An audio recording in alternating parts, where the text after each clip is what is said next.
ठीक है।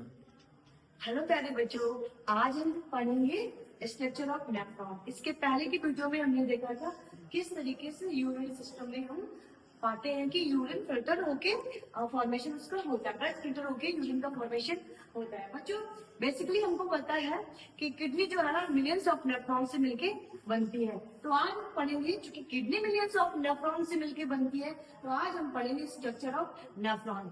जैसा कि बच्चों देख पा रहे हो, this is the structure of nephron. तो नेफ्रॉन में जब हम स्ट्रक्चर इसका देखते हैं तो इसका ऊपर वाला पार्ट जो होता है इसको बोलते हैं बोमेन्स कैप्सूल। बच्चों ये कप स्ट्रक्चर होता है, ठीक है।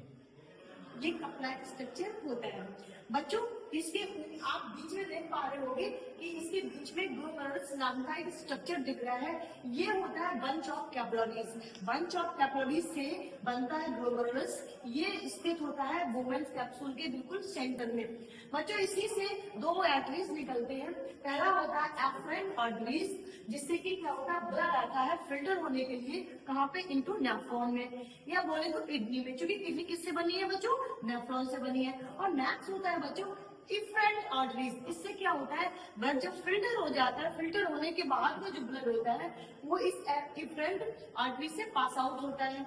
और ये जो एफरेंट आर्टरीज जो होते हैं बच्चों, नेफ्रॉन के चारों तरफ घूमते रहते हैं। तो बच्चों ये तो नेफ्रॉन का हो गया ऊपर का पार्ट। हमने क्या समझा बच्चों, नेफ्रॉन के ऊपर के पार्ट में दो स्ट्रक्चर होते हैं। एक वुमेन कप लाइक स्ट्रक्चर होता है, दूसरा होता है ग्लोमेरुलस जो कि बंच ऑफ कैपिलरीज का होता है। बच्चों ग्लोमेरुलस एंड वुमेन कैप्सूल ही ये दोनों मिलके क्या बनाते हैं, मैलपिगियन बॉडी या मैलपिगियन ट्यूब्यूल्स।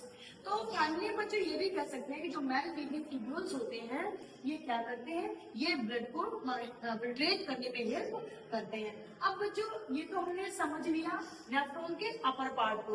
अब जो रिमेनिंग पार्ट जो बच्चों होता है वो होता है रेनल ट्यूब्यूल्स। बच्चों नेफ्रॉन में जो रेनल ट्यूब्यूल्स होता है ये 3 पार्ट में डिफरेंशिएट होता है, डिवाइडेड होता है। फर्स्ट पार्ट इसका होता है पीसीपी, जिसको कहते हैं प्रॉक्सिमल कन्वोल्यूटिव, एंड सेकंड पार्ट इसका होता है हेनरी लूप, और इसका थर्ड पार्ट बच्चों होता है डीसीपी। थर्ड पार्ट इसका बच्चों होता है डीसीपी। तो होता है क्या बच्चों कि जब पूरा का पूरा प्रोसेस हो जाता है, ब्लड फिल्ट्रेट हो जाता है, फिल्टर होने के बाद में फिल्ट्रेट ब्लड तो डिफरेंट आर्टरी से निकल जाता है, लेकिन जो इम्प्योरिटीज होता है, जो इम्प्योरिटीज चेंज हो चुका होता है इनके यूरिन में, तो यूरिन पहले किसमें आता है, पीसीपी में आता है।